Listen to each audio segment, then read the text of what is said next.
آپ کے لیے ایک سورہ فاتحہ۔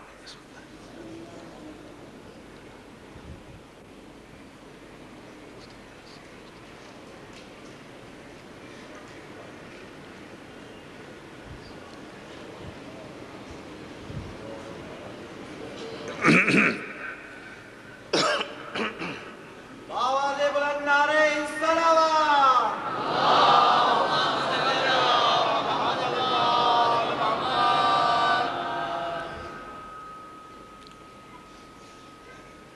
اعوذ باللہ من الشیطان اللعین الرجیم،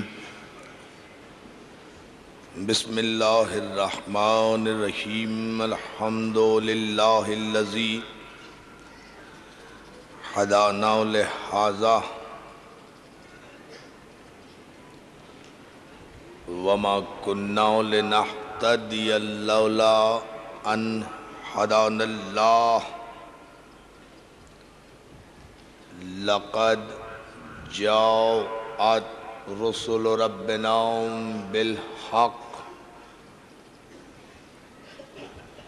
والصلاة والسلام والتحية والإكرام على سيد أصل ما في الوجود سر اللہ فی کل موجود نقطہ دائرۃ الوجود صاحب لواء الحمد والمقام المحمود الخاتم لما سبق والفاتح لمن غلق المعلن الحق بالحق ابو القاسم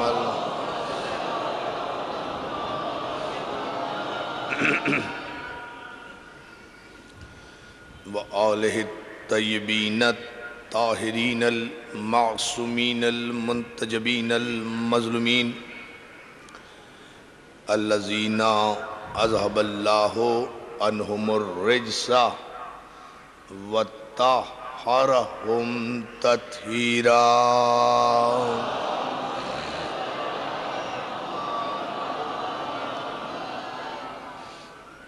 اما بعد فقد قال حق سبحانہ وتعالی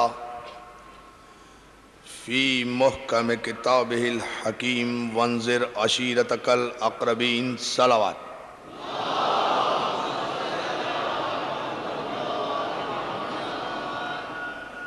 حاضرین گرامی قدر، عزیزان محترم، انجمن فدائے اہل بیت کے زیر اہتمام بارگاہ شہدائے کربلا میں یہ عشر محرم کی الحمدللہ چھٹی مجلس آپ کی سماعت کی نظر ہے۔ اسلام عشیر سے غدیر تک ہمارا موضوع گفتگو ہے، اور آپ حضرات کی مسلسل توجہات اور ذوق ایمانی کے سبب جو ہمارے لیے حوصلہ افزائی کا سبب ہے، گزشتہ 5 مجالس میں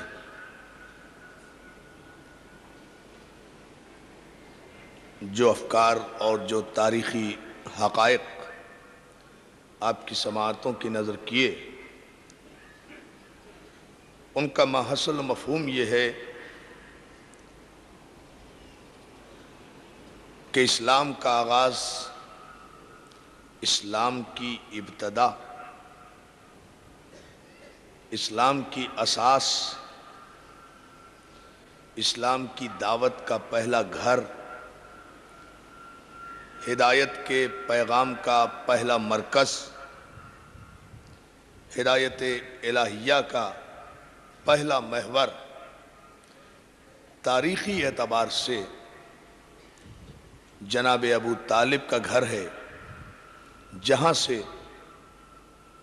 اسلام نے اپنی فکر کا آغاز کیا، اور ابو طالب اور خون ابو طالب نے پیغمبر اسلام کی نبوت کی تصدیق کر کے اللہ کے آخری رسول کی آخری نبوت کی تصدیق کر کے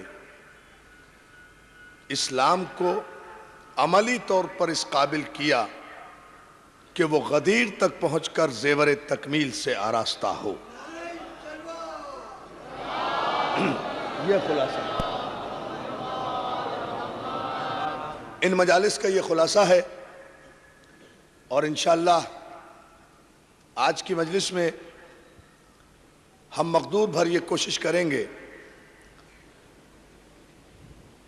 کہ گزشتہ کل کی مجلس سے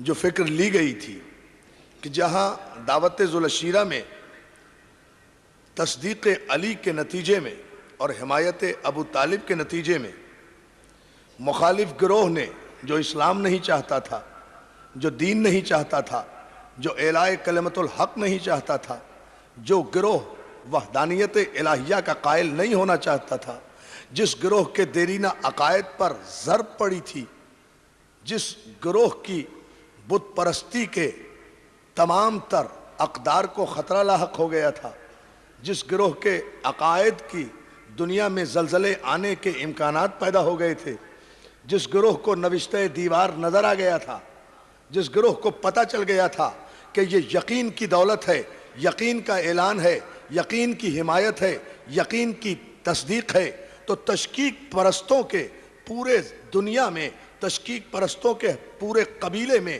ایک زلزلہ آیا، اور انہوں نے یہ طے کر لیا کہ جس طرح بھی ہو محمد عربی کی حمایت کرنے والے اس گھرانے کو مٹا دیا جائے، اس گھرانے کو راستے سے ہٹا دیا جائے۔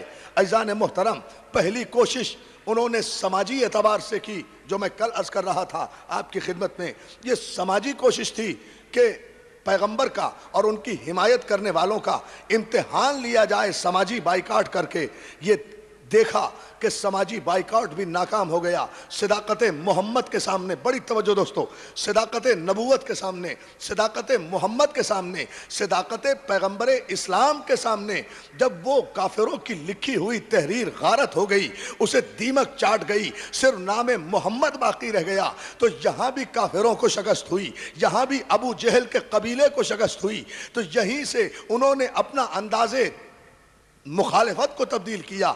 جب یہ مخالفت بھی کارآمد ثابت نہ ہوئی تو اپنے بچوں کو سامنے لے آئے۔ یہ مرحلے بھی آپ کی خدمت میں پیش کیے جا چکے کہ بچوں کو سکھایا گیا کہ وہ جہاں بھی پیغمبر اسلام پہنچیں وہ پیغمبر اسلام کو اذیت دیں، ان پر پتھر برسائیں، ان پر سنگساری کریں، انہیں اذیت دیں۔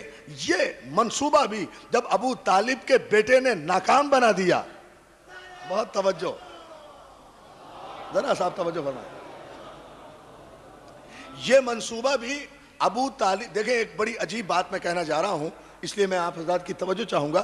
یہ منصوبہ بھی جب ابو طالب کے بیٹے نے ناکام بنایا، چونکہ سرکار ابو طالب نے کافروں کا جواب ان کے گلے میں ڈال دیا تھا نا، جب وہ اپنے بچے لے کر آئے تھے اور کہا تھا تمہارے بچے نے ہمارے بچوں کی ہڈیاں توڑ دی ہیں، تو عزیزان محترم سرکار ابو طالب نے وہی جواب اس کے گلے میں ڈال دیا نا کافر کے، کہ بھائی بچوں کی بات ہے، بڑوں کو نہیں بولنا چاہیے۔ مسئلہ یہاں ختم نہیں ہوا عزیزان محترم، یہیں سے کافروں کے جو بڑے تھے ان کے دل میں محمد اور علی کے بڑوں کے خلاف بغاوت پیدا ہوئی، اور جو کافروں کے بچے تھے جنہیں علی نے سزا دی تھی ان بچوں کے دلوں میں ابو طالب کے بچے کے خلاف بغاوت پیدا ہوئی۔ صلوات بھیجے محمد و آل محمد۔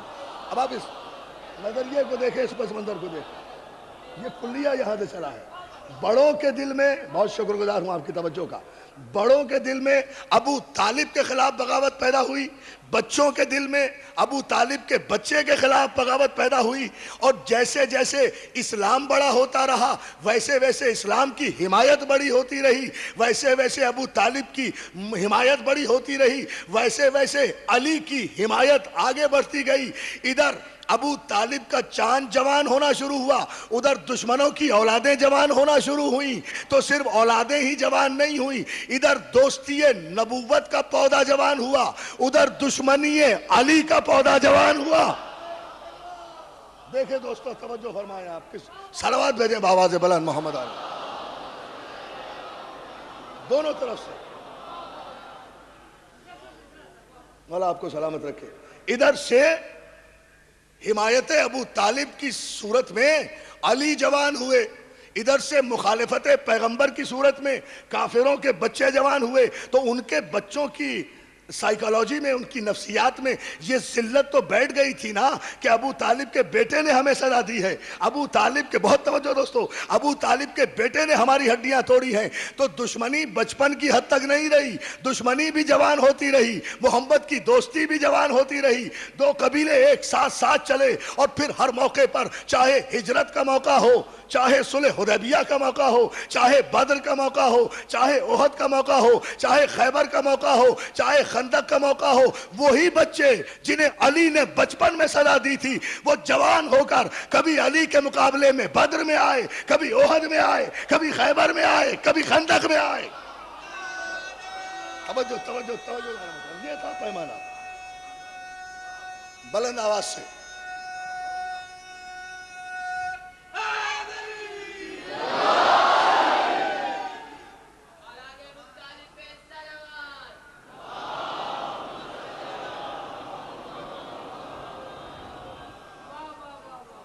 یعنی اس پوری بحث کا خلاصہ آپ کی خدمت میں یہ یوں کہہ کے نہ عرض کر دوں کہ ادھر اسلام جوان ہو رہا تھا، ادھر کفر جوان ہو رہا تھا.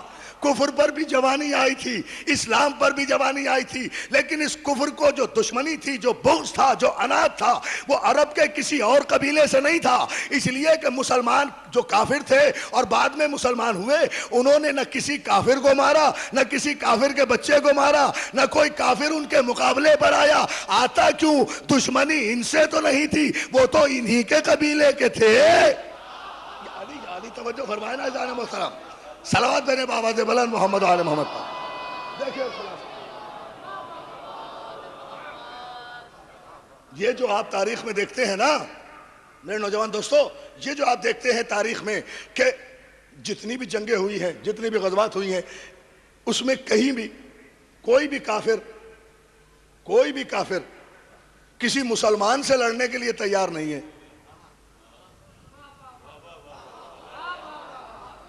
اللہ اللہ، دیکھیں نا، کوئی کافر کسی مسلمان سے لڑنے کے لیے تیار نہیں ہے. اور پلٹ کے جملہ کہہ دوں، اگر آپ غور فرمائیں، اگر ضائع گیا تو مجھے افسوس ہوگا. ادھر کوئی کافر کسی مسلمان سے لڑنے کے لیے تیار نہیں ہے، ادھر کوئی نو مسلم کسی کافر کے مقابلے میں جانے کو تیار نہیں ہے. نو مسلم، یہ بڑا عجیب فلسفہ ہے جنگوں میں جو آپ کو نظر آئے گا. کوئی کافر مسلمان سے لڑنا نہیں چاہتا، کوئی مسلمان کسی کافر سے لڑنا نہیں چاہتا. جو بھی کافر آتا ہے وہ یا علی سے لڑنا چاہتا ہے یا حمزہ سے لڑنا چاہتا ہے. خاندان ابو طالب، صلوات میں دینا محمد آل محمد. دیکھیں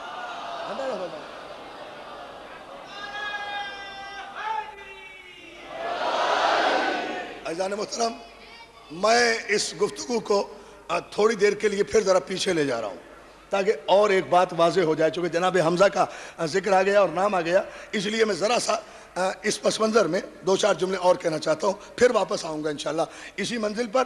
ایک مرحلے پر آپ توجہ فرما لیں. تاریخ طبری کے جملے یہ ہیں کہ آغاز رسالت جب ہوا تو کافروں نے اذیتیں دینا شروع کی، تکلیفیں دینا شروع کی، قدم قدم پر آپ کی راہوں میں کانٹے بچھائے. یہ بھی موقع آیا کہ پیغمبر اسلام اگر حالت سجدہ میں ہے تو غلاظتیں ڈالنے کی کوششیں کی گئیں. یعنی ہر طرح سے ذہنی، جسمانی جو بھی تکلیف کافر دے سکتا تھا وہ کافروں نے دینے کی کوشش کی. ایک موقع ایسا آیا کہ خانہ کعبہ کی دیوار کے نیچے کچھ کافر جمع ہوئے اور پیغمبر اسلام کے خلاف منصوبہ بنا رہے تھے. عزیزان محترم، اذیت دینے کا منصوبہ، قتل کرنے کا منصوبہ. تو ظاہر ہے کہ کافر اور کیا کرے گا؟ کافر محمد کو اذیت ہی دے گا. ہائے ہائے، کافر تو اذیت ہی دے گا نا. یہی منصوبہ وہ بنا رہے تھے. ایسے میں ابھی بالکل اسلام کا آغاز ہوا ہے، اس مرحلے کی میں بات کر رہا ہوں. اور ایک جملہ تاریخ طبری کے حوالے سے کہہ کے جناب حمزہ کی عظمت بتانا چاہتا ہوں، پھر وہاں سے ہم آگے بڑھیں گے. کافر یہ منصوبہ بنا رہے تھے خانہ کعبہ کی دیوار کے نیچے بیٹھے ہوئے کہ جناب حمزہ کا وہاں سے گزر ہوا. یاد رہے کہ ابھی تک جناب حمزہ نے اظہار اسلام نہیں کیا تھا، لیکن شیر عرب کہلاتے تھے. توجہ، شیر عرب کہلاتے تھے، اظہار اسلام نہیں کیا تھا۔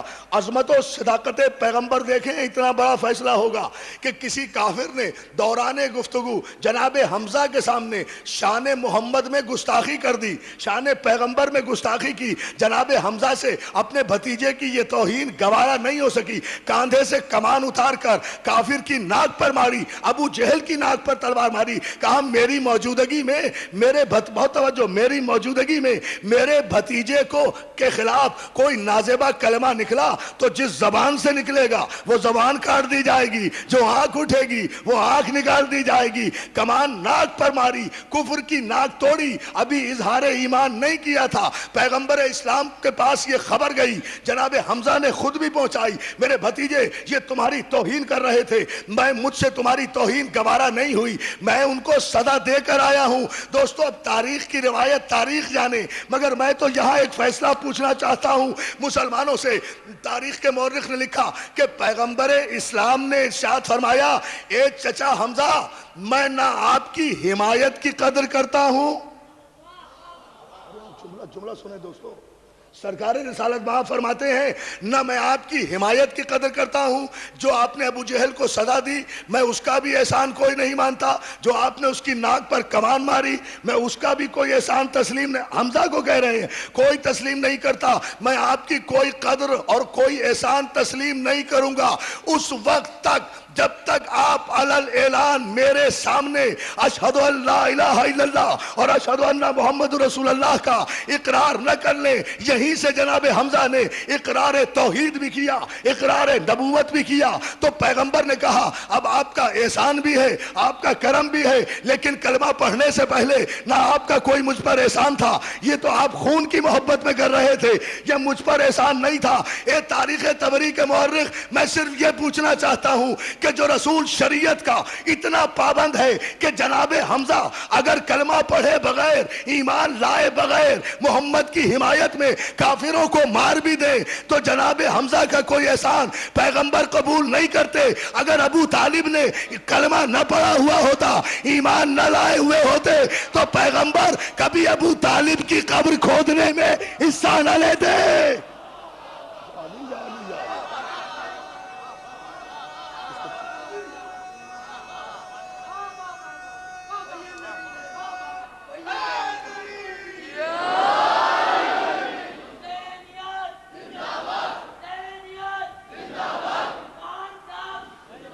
بیٹھو بیٹھو بیٹھو بیٹھو، صلوات بھیجے محمد و آل محمد پر، بچے ہیں اپنے جذبات میں کہتے ہیں۔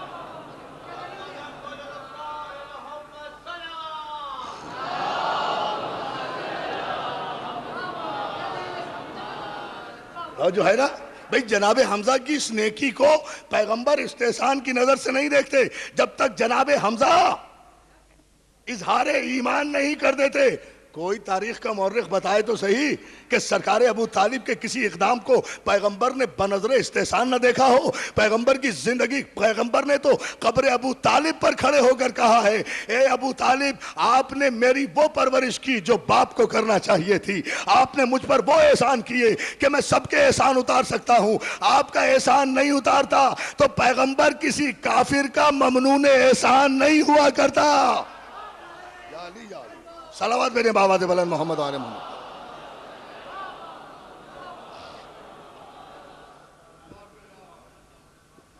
ایک مرتبہ اور درود بھیج دیں بابا دے بلند۔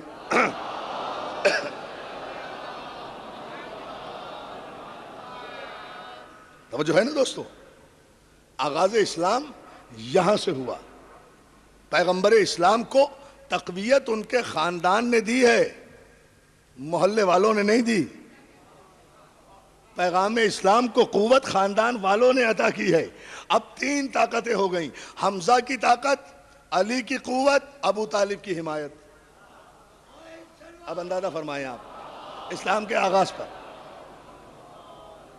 اور دوستو کتنی عظیم تھی ابو طالب کی طاقت، کتنی عظیم تھی سرکار ابو طالب کی حمایت، اور کتنی عظیم تھی جناب خدیجۃ الکبریٰ کی نصرت پیغمبر کہ کافر منصوبے بناتے رہے، کافر اذیتوں دینے کے منصوبے بناتے رہے، مگر یہ کیا تاریخ بھلا دے گی کہ جب تک ابو طالب حیات رہے، جب تک جناب خدیجہ الکبریٰ حیات رہی، پیغمبر پر ایسا وقت نہیں آیا کہ وہ اپنا آبائی شہر چھوڑ کر ہجرت کر جائے۔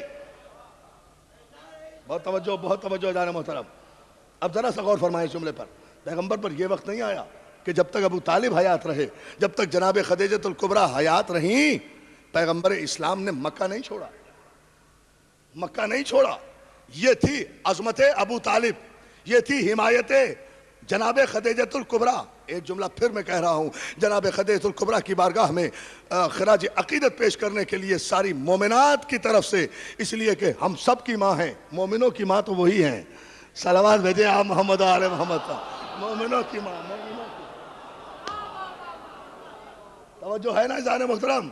تو میں ان کی بارگاہ میں خراج عقیدت پیش کرنے کے لیے ایک جملہ عرض کروں گا، اور وہ یہ ہے کہ جناب خدیجہ الکبریٰ جب تک حیات رہیں، پیغمبر اسلام نے دوسری شادی نہیں کی۔ حالانکہ بقول مسلمانوں کے مورخ کے کہ سن و سال میں بڑا فرق تھا، بقول مسلمانوں کے سن و سال میں بڑا فرق تھا، لیکن جب تک جناب خدیجہ حیات رہیں، بہت توجہ اس جملے پر، بڑا باریک سا جملہ ہے، اس وقت تک جناب پیغمبر اسلام نے دوسری شادی نہیں کی۔ عرب کے رسم و رواج کے خلاف، حالانکہ عرب کا رسم و رواج یہی تھا کہ ایک شادی پر اکتفا نہیں کیا جا سکتا تھا، لیکن جب تک ام المومنین جناب خدیجہ الکبریٰ حیات رہی ہیں تو عزیزان محترم پھر تاریخ کے مورخ سے ہم یہ پوچھتے چلیں نا اس عنوان کے تحت کہ یوں قصیدے پڑھنے سے کچھ نہیں ہوتا، روایتیں پڑھنے سے کچھ نہیں ہوتا، حدیثیں بیان کرنے سے کچھ نہیں ہوتا، دلیل تو خود اپنے آپ کو منوا لیا کرتی ہے۔ اب اس پیمانے کو مقرر خود کرو، کہنے سے کچھ نہیں ہوتا کہ پیغمبر کس سے زیادہ محبت کرتے تھے، پیغمبر کس سے زیادہ محبت کرتے تھے، پیغمبر اپنی کس زوجہ سے زیادہ محبت فرمایا کرتے تھے، ارے یہ تو شوہر کا طرز عمل خود بتا دے گا۔ عزیزان محترم جناب خدیجہ الکبریٰ کا احترام نگاہ پیغمبر میں کتنا تھا، اور کتنے مطمئن تھے پیغمبر اپنی اس شریک حیات سے کہ اس کی زندگی میں دوسری شادی کرنے کی ضرورت محسوس نہیں ہوئی۔ اگر ایک شوہر ایک ہی بیوی کے طرز عمل سے، اس کے اخلاق سے مطمئن ہو جائے تو اسے دوسری شادی کرنے کی ضرورت نہیں ہوا کرتی۔ شوہر جب ایک کی موجودگی میں بار بار شادیاں کرے تو سمجھ لو کہ کہیں ذہنی سکون میں خلل واقع ہو رہا ہے۔ فیصلہ خود کرو کہ کس پیمانے پر پیغمبر نے دیکھا کہ جب تک خدیجہ حیات رہی پیغمبر نے کوئی دوسری شادی نہیں کی، لیکن جناب خدیجہ الکبریٰ کے بعد ایک شادی پر اکتفا نہیں کیا، شادی پر شادیاں کی ہیں، شادیوں پر شادیاں کی ہیں۔ اب فیصلہ کر لو کہ اگر دوسری شادیوں سے مطمئن ہوتے تو تیسری کرنے کی ضرورت کیا تھی؟ توجہ ہے نا ادھر؟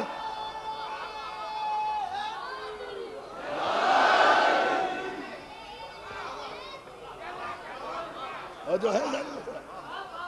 صلوات بھیجیں بآواز بلند محمد آل محمد۔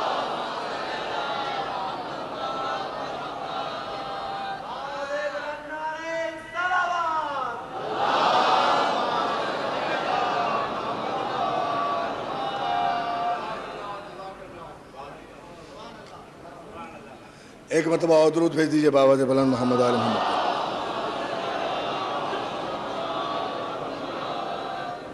حمایت جب تک حیات رہیں جناب خدیجہ الکبریٰ، مسلسل حمایت، جب تک ابو طالب حیات رہے مسلسل حمایت، اسلام بڑھتا گیا۔ ابو طالب کی وجاہت، خدیجہ الکبریٰ کی دولت، علی کی قوت بازو نے اسلام کی کمزور بنیادوں میں قوتوں کا نور انڈیلا۔ اللہ اکبر، بھائی اس سے بڑا جملہ میں کہہ نہیں سکتا۔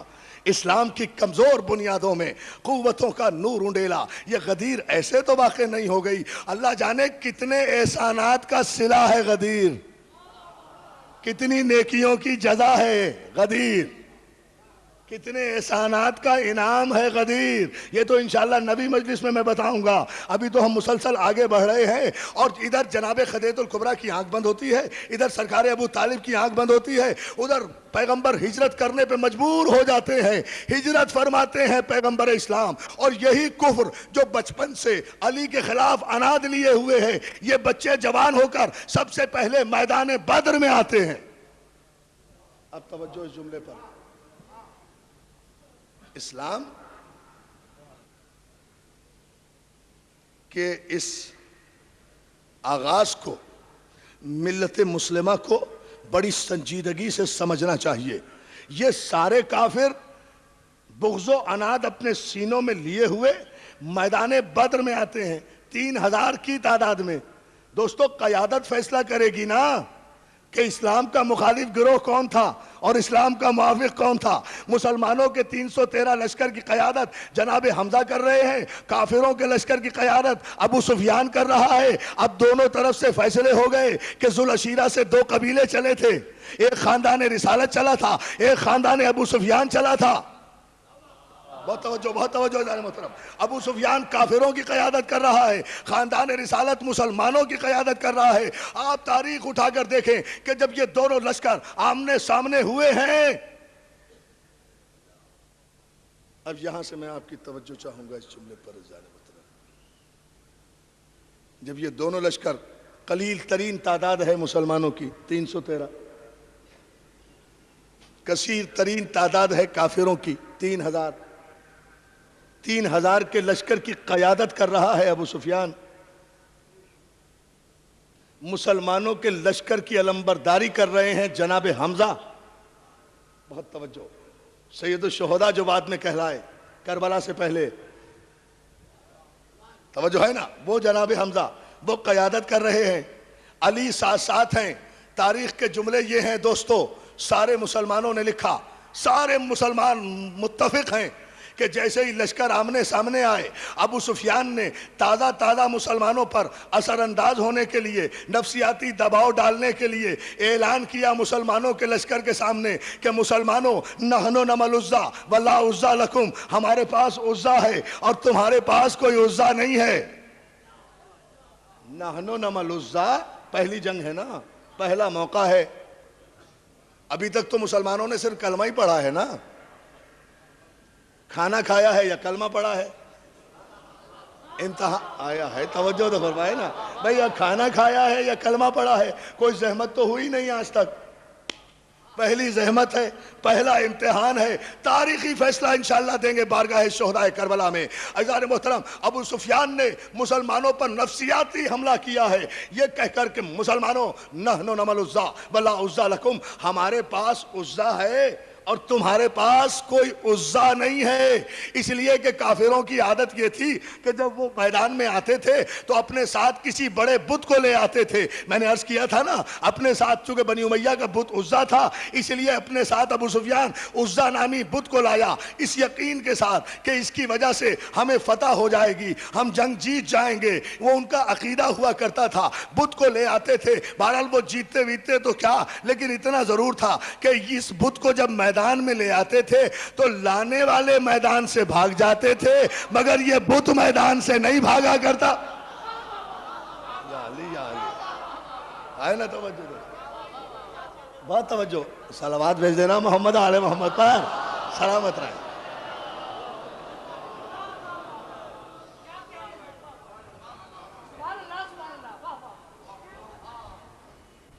یہ آیا اور آ کر اس نے کہا کہ مسلمانوں, ہمارے پاس عزا ہے اور تمہارے پاس عزا نہیں ہے. علامہ ابن ابی الحدید نے بھی اس واقعے کو لکھا, ہمارے پاس عزا ہے اور تمہارے پاس کوئی عزا نہیں ہے. اور ابو سفیان کا یہ حملہ جو تھا نا, یہ بھرپور ہوا ہے نو مسلموں کی نفسیات پر.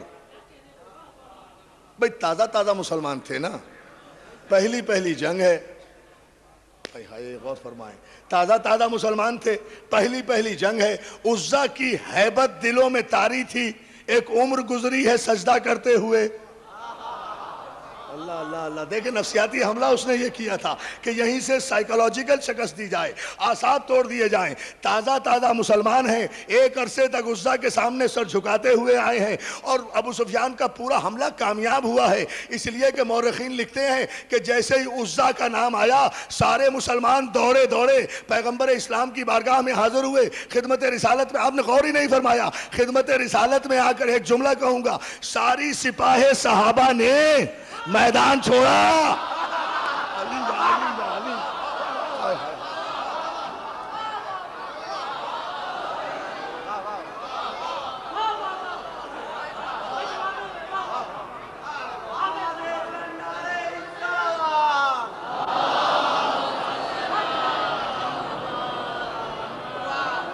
دیکھیے کیا خوبصورت سپاہ ہے۔ جب سپاہ ایسی ہے تو پھر یہ بی بی انجمن کیسی ہوگی؟ توجہ ہے نا جان محترم، ذرا اندازہ فرمائیں آپ۔ صلوات دے بابا دے بلند محمد علیہ وسلم۔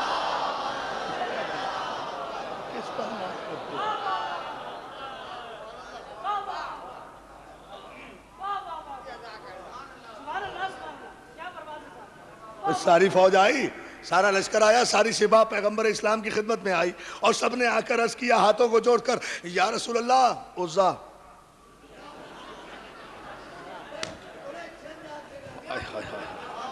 کیا ارشاد صاحب کو پسند آیا ہے یہ انداز عزا کا؟ اور جو ہے نا جان محترم، یا رسول اللہ عزا۔ بھائی کیسا عزا؟ سرکار وہ کمبخت، اچھا اس وقت کے صحابہ اکرام جلیل القدر تھے، اس لیے ابو سفیان کو کمبخت کہتے تھے، رضی اللہ نہیں کہتے تھے۔ توجہ ہے نا جان محترم؟ صلوات دے بابا دے بلند محمد علیہ محمد۔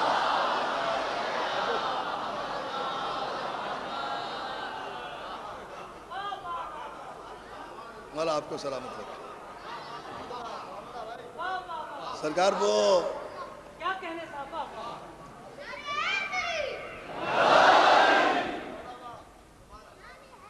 سرکار وہ عزا لے آیا ہے، وہ کمبخت ابو سفیان۔ تو بھئی کیا ہوا اگر عزا لے آیا؟ سرکار وہ کہہ رہا ہے ہمارے پاس عزا ہے، مسلمانوں تمہارے پاس کوئی عزا نہیں ہے۔ یعنی معیار ایمان کا پتہ چل رہا ہے، کتنے ثابت قدم تھے کلمہ پڑھنے والے اس دور کے۔ ایک عزا سے، اب میں اسی لیے تو کہتا ہوں میرے دوستوں، خاطر میں نہ لایا کرو یہ انجمن ونجمن کو، یہ تو صرف عزا سے ڈر جاتے ہیں۔ توجہ ہے نا جان محترم؟ یہ تو صرف بتوں سے ڈر جاتے ہیں، ہم تو بت چکن کے ماننے والے ہیں۔ یا علی یا علی،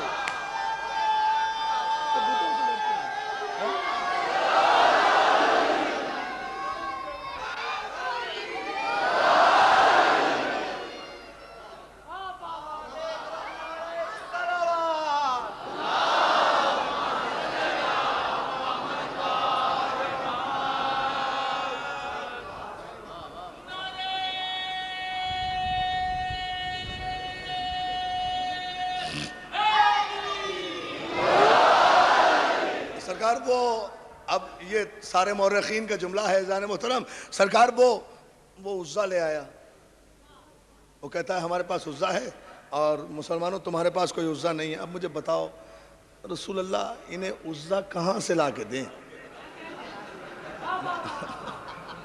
مطلب بچوں والی ضد ہے نا، پاپا بہن کی گڑیا لے آئے ہمارا گڈا لا دو، مطلب یہی ہے نا، اور اس کا کیا ہے؟ یہی والی ضد ہے نا، بچوں والی ضد کر رہے ہیں سر۔ ابھی کوئی تو کہ جنگ کے موقع پر ایسی بات کرنے کا؟ سرکار وہ عزا لے آیا، اب سرکار اسے عزا کہاں سے لا کے دیں؟ جواب میں سرکار بت دیں کہاں سے؟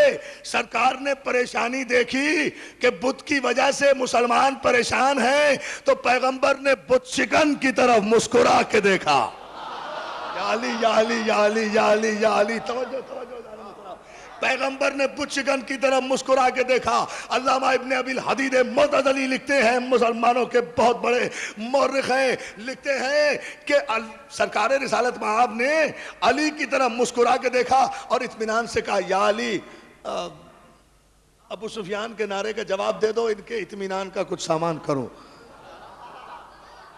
جواب دے دو، جواب دے دو. یہ سب نے لکھا ہے دوستو، مولانا یہاں بیٹھے ہیں، آپ پوچھیں یہ سب نے لکھا ہے، یہ سب نے لکھا ہے کہ ابو سفیان کے نعرے کا جواب دے دو. یہ پیغمبر نے علی سے کہا، لیکن یہ کسی نے نہیں لکھا کہ پیغمبر نے علی کو یہ کہا ہو کہ ابو سفیان نے اگر یہ کہا ہے تو علی تم ہماری طرف سے جا کر یہ کہہ دو. پیغمبر نے جملہ پڑھایا نہیں، کہا بس جواب دے دو. بہت توجہ، جواب دے دو علی، جواب دے دو.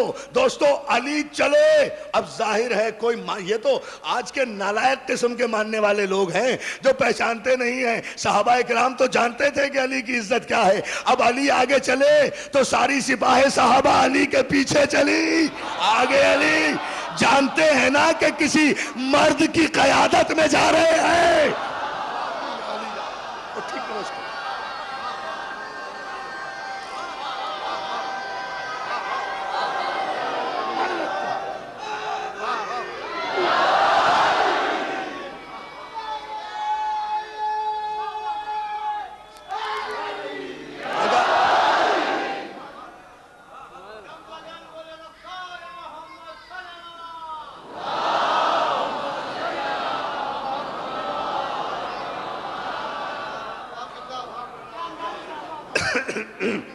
صلوات بھیج دیں ایک مرتبہ.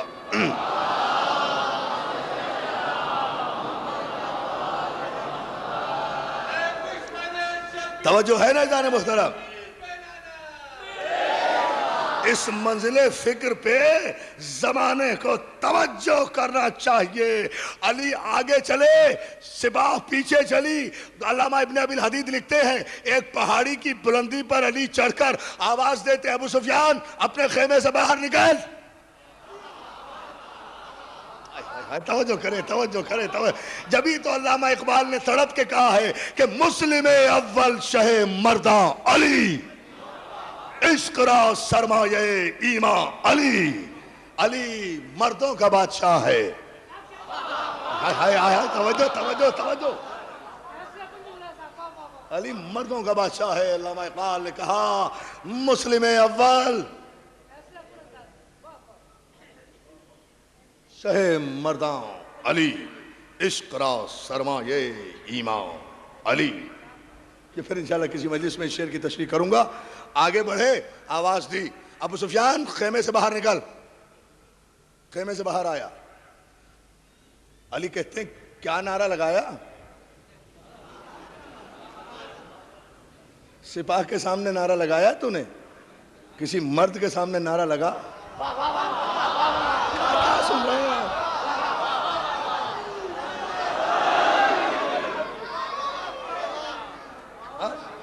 ہمارے سامنے نعرہ لگا، ہمارے سامنے. دوستو آخری آج مولا سلامت رکھے ان تاریخی اجتماعات کو، آپ کے جذبہ ایمانی کو.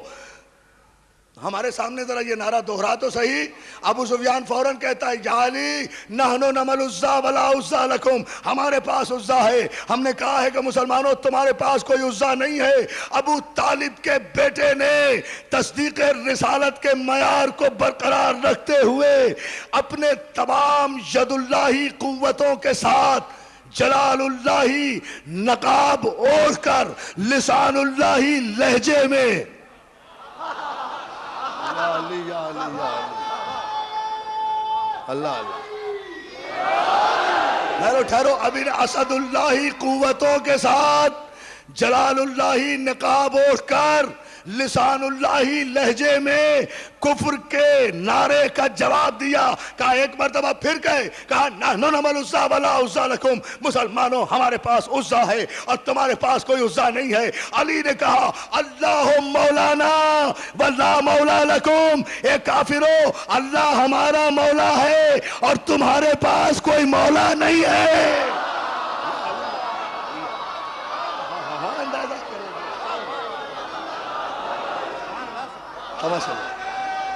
دونوں ہاتھ بلند کر کے آخری آدمی تک پوری طاقت و توانائی سے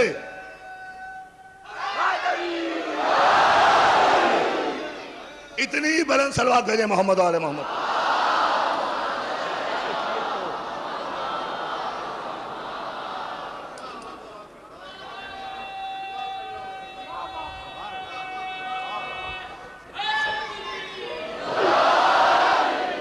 بہت توجہ عزیزان محترم، یہ صرف واقعہ ہی نہیں بیان کر رہا، یہی قرآن کی آیت سے استدلال بھی اسی منزل پر ہے عزیزان محترم۔ یہ کوئی قصہ کہانی نہیں ہے جسے کوئی مسترد کر دے گا۔ اللہ مولانا ولا مولا لکم، ایک کافرو، اللہ ہمارا مولا ہے اور تمہارے پاس کوئی مولا نہیں ہے، یہ علی نے کہا، یہ علی نے کہا۔ کافرو، ہمارے پاس مولا ہے، ہمارے پاس مولا ہے۔ میرے مولا یہ توجہ نہیں کر رہے۔ کافرو، ہمارے پاس مولا ہے، کافرو تمہارے پاس کوئی مولا نہیں ہے۔ علامہ ابن ابی الحدید لکھتے ہیں کہ ادھر علی کی زبان سے یہ جملہ نکلا، ادھر جبریل امین سورہ محمد کی یہ آیت علی کی تصدیق میں لے کر نازل ہوئے۔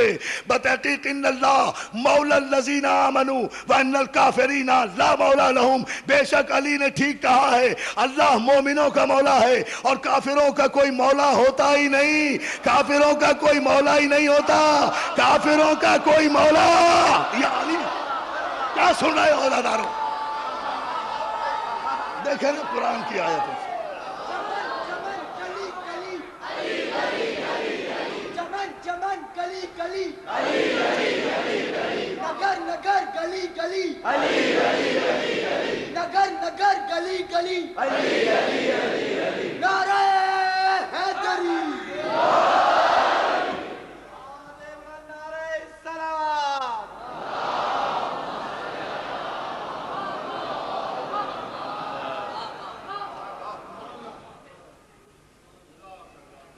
سورہ مبارک محمد کی آیت لے کر جبریل نازل ہوئے علی کی تصدیق میں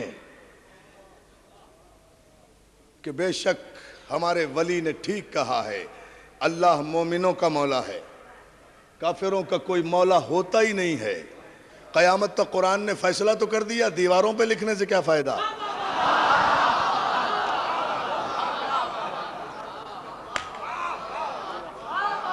توجہ کہ قرآن نے فیصلہ تو کر دیا، جہاں جہاں اقرار مولا ہے وہاں ایمان ہے، جہاں انکار مولا ہے وہاں کفر ہے۔ یہ تو قرآن کا فیصلہ ہے بھائی، دیوار کا فیصلہ نہیں ہے۔ یہ نہ یہ دیوار کا فیصلہ ہے، نہ دینار کا فیصلہ ہے، نہ ریال کا فیصلہ ہے۔ ارے ساری تاریخ تو ہم نے بتا دی۔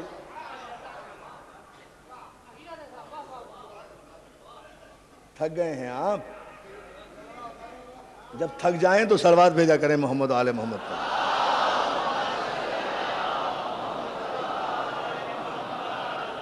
مولا آپ کو سلامت رکھے۔ جس خوبصورت انداز میں آپ سماعت فرماتے ہیں، آیت نازل ہوئی، اللہ ہمارا مولا ہے۔ علی نے کہا نا یہ کہ اللہ ہمارا مولا ہے، تو دوستو یہیں سے تو سارا میرا مضمون مکمل ہو جاتا ہے۔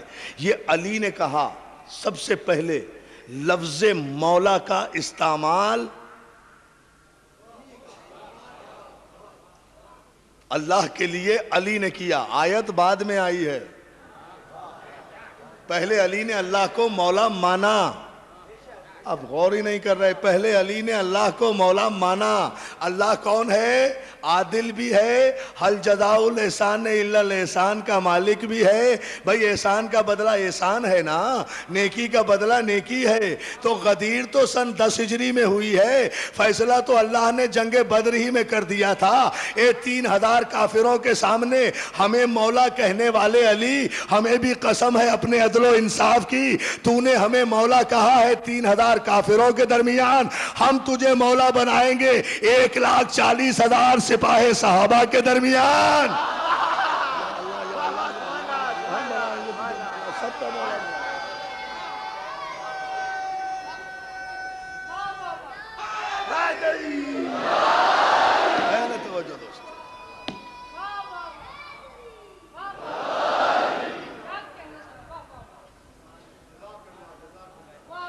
صلوات بھیجئے بابا سے بلند محمد آل محمد۔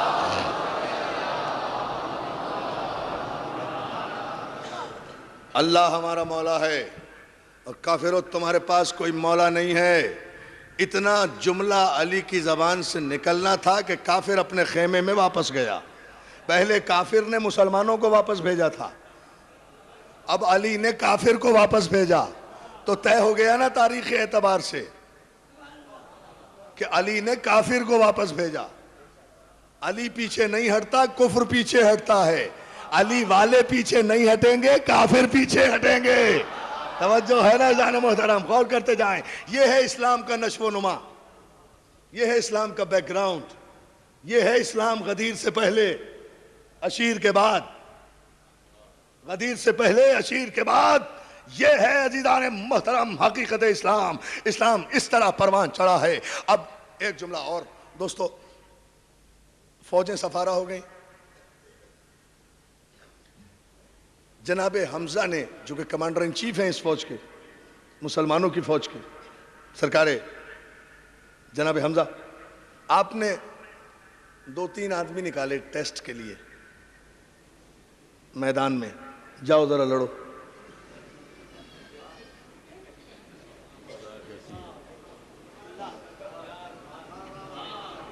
جاؤ جاؤ ذرا بہادری دکھاؤ, لڑ کے آؤ. فکر نہیں کرو, ہم یہیں کھڑے ہیں, کوئی فکر نہیں کرو, ہم کھڑے ہیں. کوئی پرابلم ہو تو ہمیں بلا لینا, تم جاؤ جاؤ ذرا لڑ کے آؤ. اللہ کی قسم یہ تاریخ ہے بھئی. یہ مصر اور لیبیا کے اشتراک سے جو فلم بنی ہے نا, میسج, ایک اسلامی فلم بنی ہے میسج, اس میں یہ سارا منظر دکھایا گیا جو میں بیان کر رہا ہوں. جنگ بدر اس میں دکھائی گئی ہے. یہ 2-3 آدمی جب آگے بڑھے نا, ابو سفیان نے وہیں سے کہا یہ غلط ہے صاحب, یہ اصول کے خلاف ہے, یہ اصول کے خلاف ہے. توجہ, آپ دیکھ لیں میسج فلم جا کر عزیزان محترم, اس میں یہ جملہ موجود ہے. ابو سفیان نے اعتراض کیا, اور اعتراض کیا تھا کہ حمزہ ہم ان سے نہیں لڑیں گے, ہم اعلیٰ خاندان کے لوگ ہیں. بہت توجہ, بہت توجہ. ہم خاندانی اعتبار سے حسب نسب کے لوگ ہیں, ہم ان سے نہیں لڑیں گے. یہ بہت چھوٹے خاندان کے لوگ ہیں, مسلمان ہو گئے تو کیا, خاندان تو چھوٹا ہے. توجہ ہے نا جان محترم, یہ ہمارے آداب حرب و ضرب کے خلاف ہے. ہم چھوٹے لوگوں سے لڑنا بھی نہیں چاہتے. ہمارے مقابلے میں کوئی ہماری ٹکر کا آدمی بھیجو, ہمارے برابر کا آدمی بھیجو. عزیزان محترم, بات کیا تھی؟ ابو سفیان کیوں نہیں لڑا؟ بات خاندان کی نہیں تھی. ابو سفیان تو لڑنا اس سے چاہتا تھا کہ جس نے تصدیق رسالت کی ہے, جس نے ان کے بچوں کی ہڈیاں توڑی تھی. حمزہ, تاریخ دیکھ لیں اٹھا کر دوستو, فلم میں بالکل یہ ڈائلاگ موجود ہے کہ جیسے ہی ابو سفیان نے یہ اعتراض کیا, جناب حمزہ نے ان دونوں آدمیوں کو پیچھے کر کے آواز دی, او علی کم فارورڈ, یا علی تم آگے آؤ, اور آگے آ کر ابو سفیان کے لشکر کو شکست دو.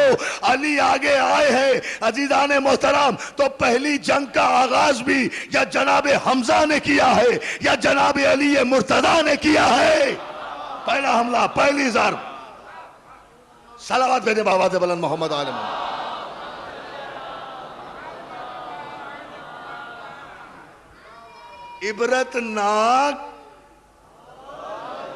عبرتناک شکست ہوئی ہے عزیزان محترم پہلی ہی جنگ میں, اور کوئی چوتھی تلوار نظر نہیں آتی سوائے خاندان ابو طالب کے. پہلی جنگ, پہلی فتح علی کے ہاتھوں, حمزہ کی قیادت میں. اسلام کی پہلی فتح جس نے کافروں کے ایوانوں میں ہلچل مچا دی. پہلی فتح نے, اگر یہ پہلی فتح نہ ہوتی تو آخری فتح ممکن نہیں تھی.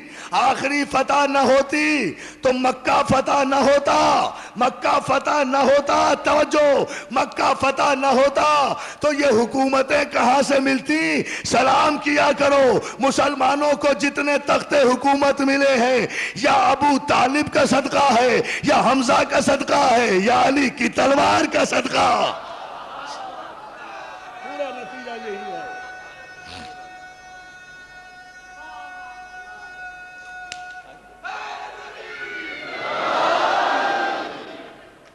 توجہ ہے نا دوستو, جب بھی مگر علی تلوار اٹھا رہے ہیں رسالت کے احترام میں. علی تلوار اٹھا رہے ہیں تصدیق رسالت کے لیے. کفر حملہ کرنے آیا تھا رسالت پر, دیوار بنا علی, سپر بنا حمزہ, خون ابو طالب یہ سامنے آیا. یہاں جناب حمزہ اور جناب علی مرتضیٰ کی سن و سال میں بڑا فرق ہے، لیکن جب رسالت پر کوئی بات آئے تو اس خاندان کا بڑا چھوٹا سب برابر ہو جاتے ہیں۔ اس خاندان کا 18 برس کا علی اکبر بھی سامنے آتا ہے اور 6 مہینے کا علی اصغر بھی سامنے آتا ہے۔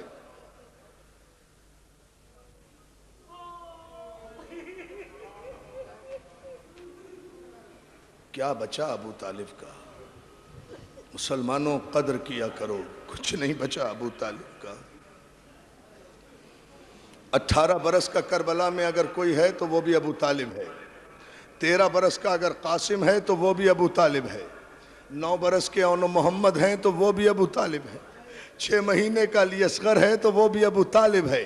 اسلام کی سپر بنے ہوئے ہیں، اس لیے کہ تصدیق کرنا ہے نا، تصدیق رسالت کی ہوئی ہے، اس لیے ذمہ داری ہے۔ ادھر ابو سفیان کی اولاد سے آیا، ادھر ابو طالب کی اولاد سے آیا، گروہ ساتھ ساتھ چل رہے ہیں، قبیلے ساتھ ساتھ چل رہے ہیں۔ حسین نے بھی کہا ہم ایسی شکست دیں گے تجھے خاندان ابو سفیان، ہمارے 6 مہینے کے بچے کے حملے کا اگر تیری پوری فوج مل کر بھی جواب لے آئے تو ہمیں ابو طالب کی اولاد نہ کہنا۔ دوستو، آپ نے تاریخ میں کہیں پڑھا ہے کہ 6 مہینے کا بچہ 14 صدیوں پر چھا جائے؟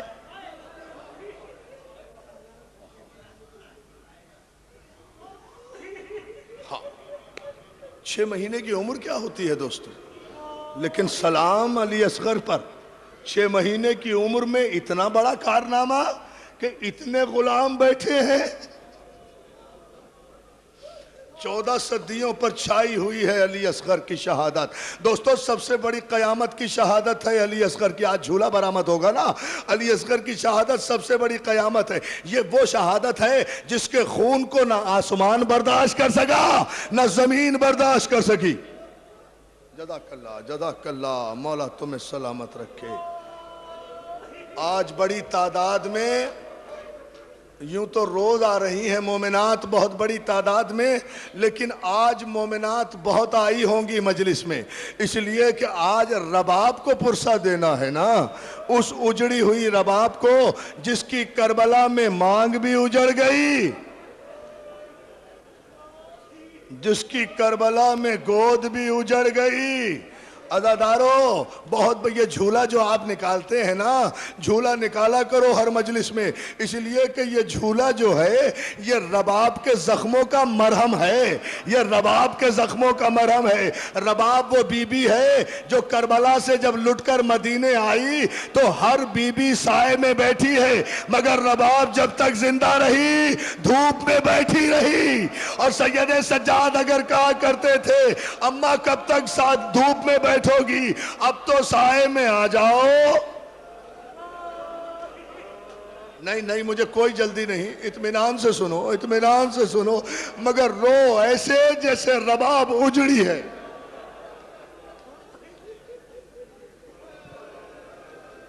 بہت بڑی قیامت ہے۔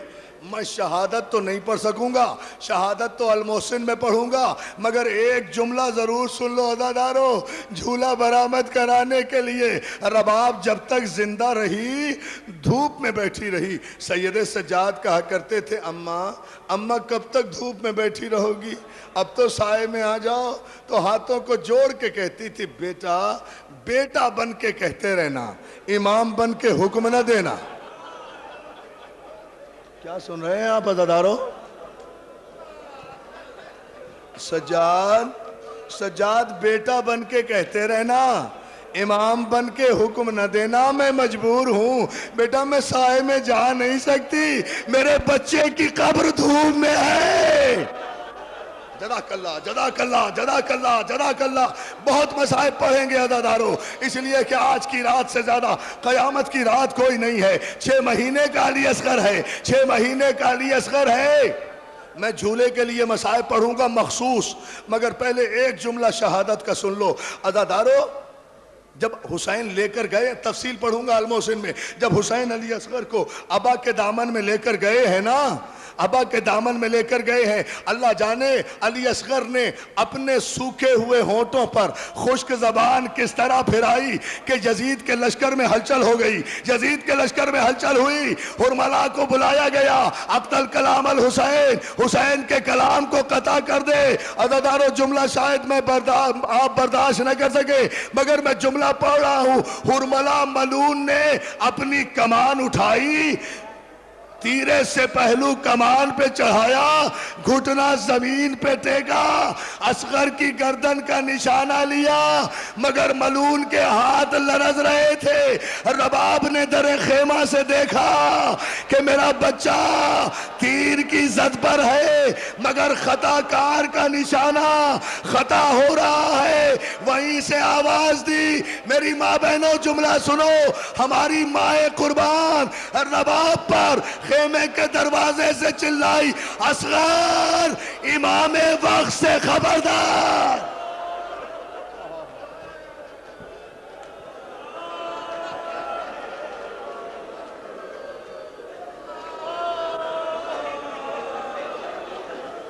اصغر اصغر امام وقت سے خبردار میرے لال, تمہاری زندگی میں امام کو تیر نہیں لگنا چاہیے, کوئی زخم نہیں آنا چاہیے.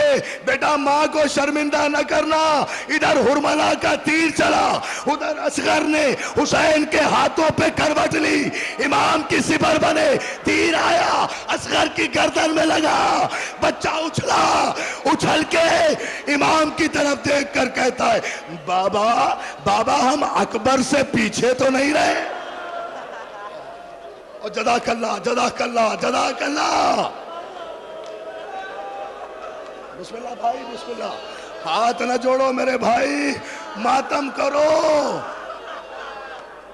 مولا تمہیں سلامت رکھے.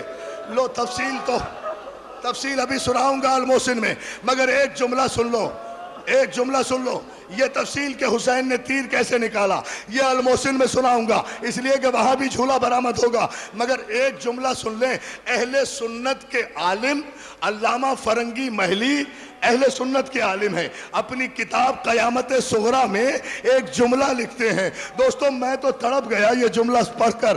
میں نے پڑھا یہ جملہ. علامہ فرنگی محلی کہتے ہیں کہ اصغر کا تیر کھانا حسین کا امتحان نہیں تھا, گلے سے تیر کھینچنا حسین کا امتحان نہیں تھا, اصغر کا باپ کے ہاتھوں پہ تڑپنا حسین کا امتحان نہیں تھا. حسین کا سب سے بڑا امتحان اس وقت شروع ہوا جب جلتی ہوئی زمین پر 6 مہینے کے بچے کو رکھ کر حسین نے تلوار سے اصغر کی قبر کھودنا شروع کی. سن رہے ہو دادارو, سن رہے ہو جملہ؟ ہاں کرو ماتم دادارو, کرو ماتم, اس سے بڑی شہادت ہے کوئی نہیں. جزاک اللہ جزاک اللہ. جہاں تک مجھ سے پڑھا گیا یہ جملہ سنیں, ابھی جھولا جب آئے گا جب میں اشارہ کروں گا جی بھر کے رو لو عزادارو. ایک علامہ فرنگی محلی اہل سنت کے عالم ہیں, لکھتے ہیں حسین نے دھوپ میں بچے کا لاشا رکھا, تلوار سے قبر کھودنا شروع کی. حسین کا امتحان بتا رہے ہیں. وہ کہتے ہیں حسین کا امتحان یہ بڑا سخت تھا. قبر کھودی, اس کے بعد قبر میں حسین نے ہاتھ پھیرا کر دیکھا, کوئی کنکر تو نہیں ہے, کوئی پتھر تو نہیں ہے جو میرے پھول کے چبھ جائے.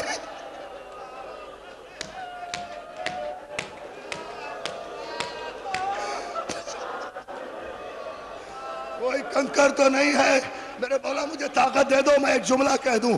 کوئی کنکر تو نہیں ہے, کوئی پتھر تو نہیں ہے جو میرے لال کے چبھ جائے. عزادارو حسین نے علی اصغر کی ننھی سی قبر بنائی, ہر کنکر پتھر کو صاف کیا. علامہ فرنگی محلی کہتے ہیں یہ بھی حسین کے لیے آسان تھا. پھر اصغر کا لاشا اٹھایا, اصغر کا لاشا اٹھایا, اصغر کا لاشا اٹھا کر قبر میں رکھا.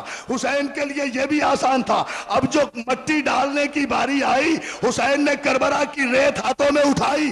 کربلا کی ریت تپ رہی تھی, جھلس رہی تھی. حسین نے مٹی ڈالنا چاہی, واپس پلٹا لیا. پھر مٹی ڈالنا چاہی, واپس پلٹا لیا. ارے میرا پھول, ارے میرا. جزاک اللہ.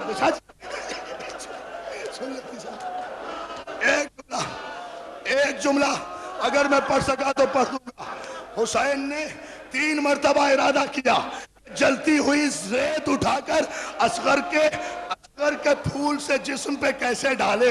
عزیزانو حسین نے آنکھیں بند کی, انا للہ و انا الیہ راجعون. علی اصغر کے ایک ساتھ حسین نے مٹی نہیں ڈالی, پہلے پیروں پہ مٹی ڈالی سامنے بیٹھ کر, پھر اصغر کی ننھی ٹانگوں پہ مٹی ڈالی سامنے بیٹھ کر, پھر جلتی ہوئی ریت اصغر کے سینے پر ڈالی سامنے بیٹھ کر. اب جب اصغر کا چہرہ خالی رہ گیا نا, سن لو گے جملہ, قیامت آئے گی شاہ جی, قیامت آئے گی. اصغر کا چہرہ آیا, حسین سے برداشت نہیں ہوا, قبر کی طرف پشت کر لی, مٹی اٹھائی ادھر منہ کر اصغر کے چہرے پر ڈال کر کہا اللہ کے صدائے